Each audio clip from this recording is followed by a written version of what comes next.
Hello and welcome back. I'm super excited to be on the mic doing a solo episode for you today. And today we are going to be talking about a natural way to reduce cravings while becoming healthier just with one shift. One shift can make this one shift we're going to talk about can make a world of a difference. So, we are going to be talking about what do you think?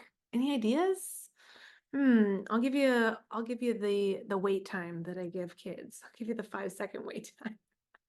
Sometimes the kids get more than that before I call on somebody, but hmm, what is that natural thing we can do?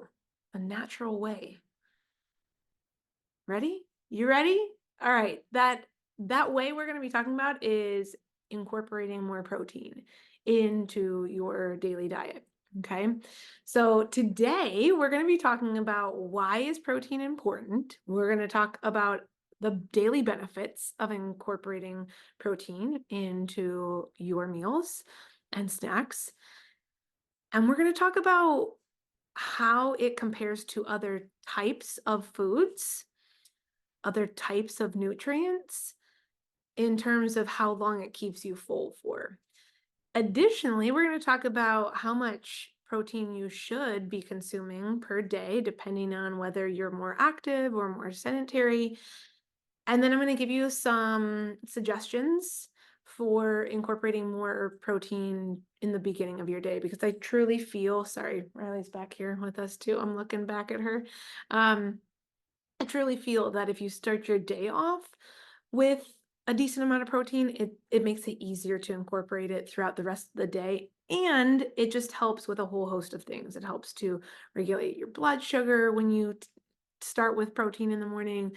It makes you obviously keeps you satiated for longer in the morning, so you're not, eating a bagel and then feeling instantly hungry afterwards, because it's just a whole bunch of refined carbs. So yeah, that's where we're headed. Let's dive into this, okay? So, the first thing I want to share with you is why protein is important, and there's several big reasons that I'm going to share, and I'm sure we could all think of a handful more, even beyond this list that I'm going to share with you. But I'm going to share with you several things right now that really help to highlight why protein is so important for our overall health and wellness. So, first things first is that it helps us to build strong bones, muscles. It's actually responsible for in large part, the health of our skin, nails, and even our hair. Additionally, it helps to repair tissue in the body. So, when you are um, when you need your body to go through the healing process, it's there to help regenerate some tissue for you to heal, as well as it helps provide healing for those exterior wounds that you are that maybe you are dealing with. For me, I just busted my toe on my vacation, so making sure that I'm getting an adequate amount of protein is also helping my toe to heal faster. And I've seen it. In the past week since it happened, it's looks night and day different than the day that I busted my big toe open. So, just a testament to what protein can do for us there. It also is part of our red blood cells. Our red blood cells contain a specific type of protein that helps us deliver oxygen throughout the body. So it helps us to oxygenate the body. Additionally, it is supportive for digesting food. And also, it helps us to regulate our hormones, especially younger individuals, those going through puberty. Protein is huge, huge, huge to help them transition through that process, you know, with as much ease as possible. It's never easy, right? All the emotions and such that come with that transition from, adolescence to adulthood. But if, we can help support our youth in making that transition a little bit less daunting and a little bit easier, protein is going to be one of those things that can help support in regulating those hormones. So that is kind of in a nutshell the importance of protein. If that didn't get you, then let's talk about what are some of the daily benefits of protein. So some of the daily benefits are shortening your recovery from a workout. Okay, the more protein you take in, the better your muscles are going to recover from the exposure to ripping your muscles opening and then going through that healing process, that recovery process with adding protein to support them in building more muscle. It also helps, obviously, like I just said, with injury, with shortening the injury recovery process. It helps us to reduce muscle loss, especially as a woman and especially as an aging woman. I want to make sure that I am supporting my bones and my muscle in keeping them healthy and strengthening them so that I can not develop things like osteoporosis, later on in my later years of life.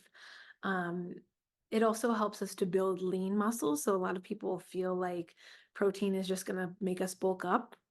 Unless you're consuming protein and nothing else, you that's not going to be the case. So that is definitely a huge myth. So it definitely helps us to build lean muscle. Um, it also helps us to maintain a healthy weight, and one of the biggest things is it helps us to curb hunger. Um, so I wanted to talk about, uh, you know, protein and how it compares to some of the other types of foods that we eat. Just to give you kind of a glimpse into how long it takes us to process our protein in comparison to other things. So I did a little bit of research on this, and it was really interesting to see that um, it takes us about 30 minutes to 2 hours to process protein, whereas if we're drinking water, that takes about 10 to 20 minutes to digest.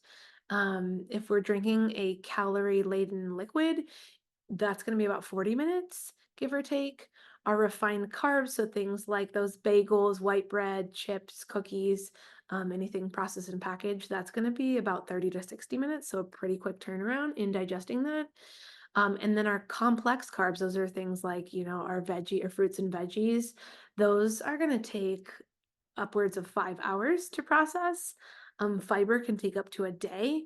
And then our fat consumption can take anywhere from 1 to 3 days. So, my suggestion is always to pair your protein with some fiber and fat.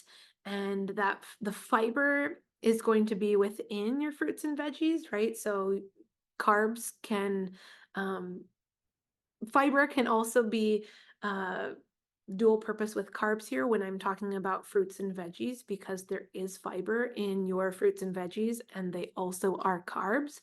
So I always recommend and I always try to follow bringing in some fruits and veggies plus protein to my meal because what that's going to do is it's going to give you a well balanced meal plus, like I said, a little bit of fat in there.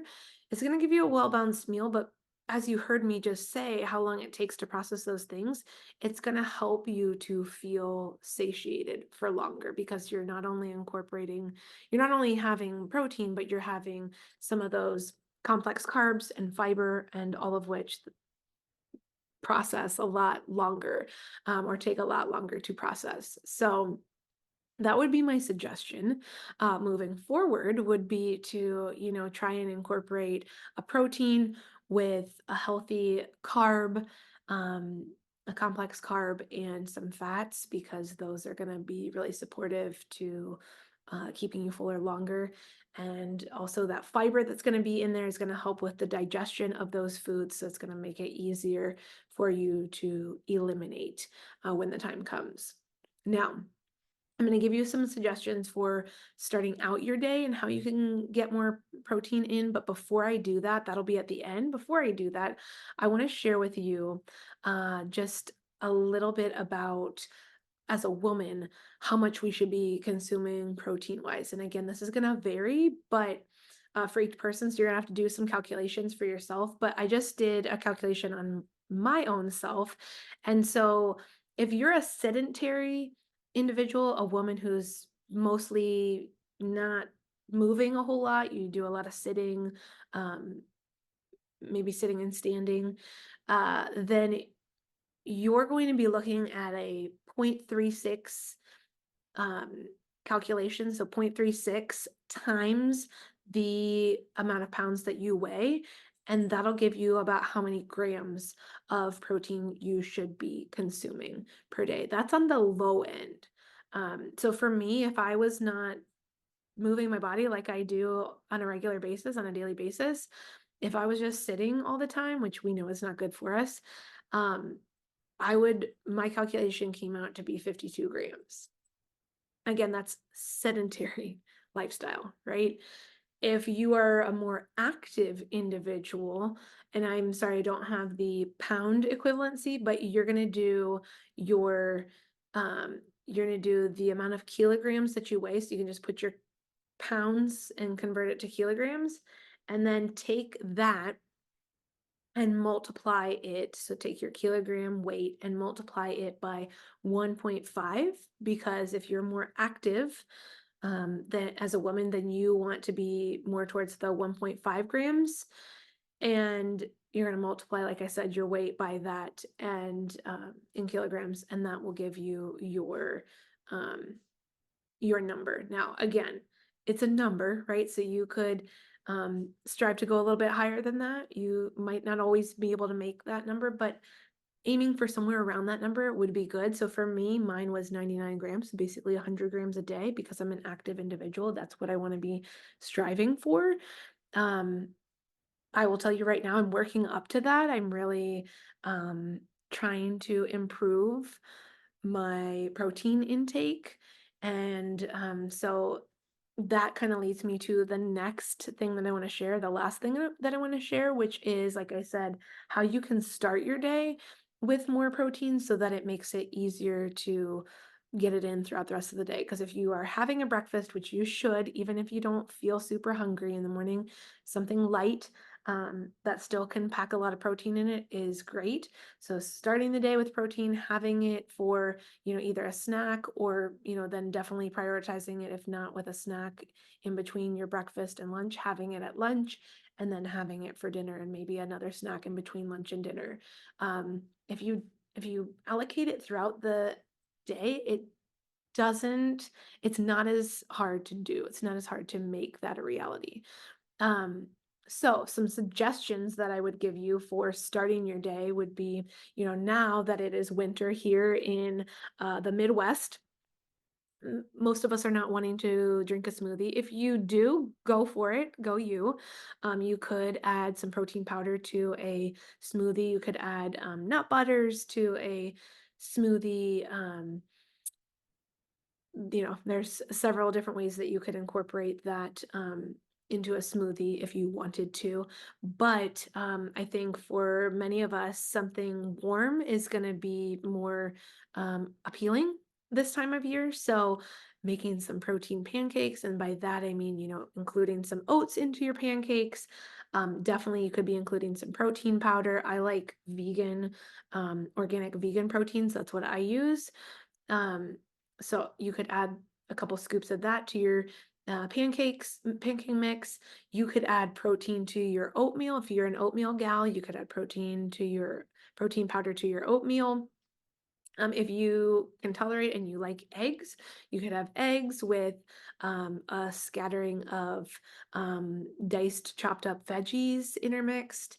You could add, I was going to say you could add protein. Duh, we're already talking about protein. You could add bacon to a meal. So you could do like whole grain toast with avocado and maybe a couple slices of bacon. I personally like turkey bacon. It's just the healthiest for me. And you could also then incorporate some nuts into your meal as well, whether that be nuts in their whole consistency, or like I said earlier, nut butters are great too. You could slather that on a slice of toast, which would be great too. And then the other thing, which I think flies under the radar, is quinoa. A lot of us associate that with like a dinner or a lunch, but it could definitely go all the way throughout your day and be part of your breakfast routine too. And you could add things like honey or a little bit of organic maple syrup to give it a little bit of natural sweetness. You could add berries to that. So there's so many different ways, and quinoa is one of those whole complete proteins, which means it has all 9 essential amino acids. That's what makes a complete protein. So you're really getting the most bang for your buck when you are eating quinoa. So those are just a couple suggestions for starting your day with protein. If there is any need or after you listen to this you're like, I need some ideas of incorporating protein into my snacks or into just my day in general, or having um more lunches and dinners that incorporate a decent amount of protein, reach out to me because I would love to give you some suggestions, some things that I do. One I just shared with a friend today when we were on a call talking about her healing journey is having rice cakes and slathering some nut butter on it. It's a great snack to have because you're getting the fiber in, and then you're also getting in the healthy fats, but also the protein too. So work smarter, not harder, I always say. So there's always 30-minute meals out there that you can find that have really simple ingredients, whole food ingredients that promote and will use um, high protein whole foods. So that is what I would suggest. I'm gonna wrap things up here, but again, if you have any questions, if you have any further thoughts on this topic, or you want more on this, you want me to dive deeper into protein, I can absolutely do that. As always, I'm here for you. So let me know. And yeah, I hope you have a great week ahead, and we will chat next week. Take care.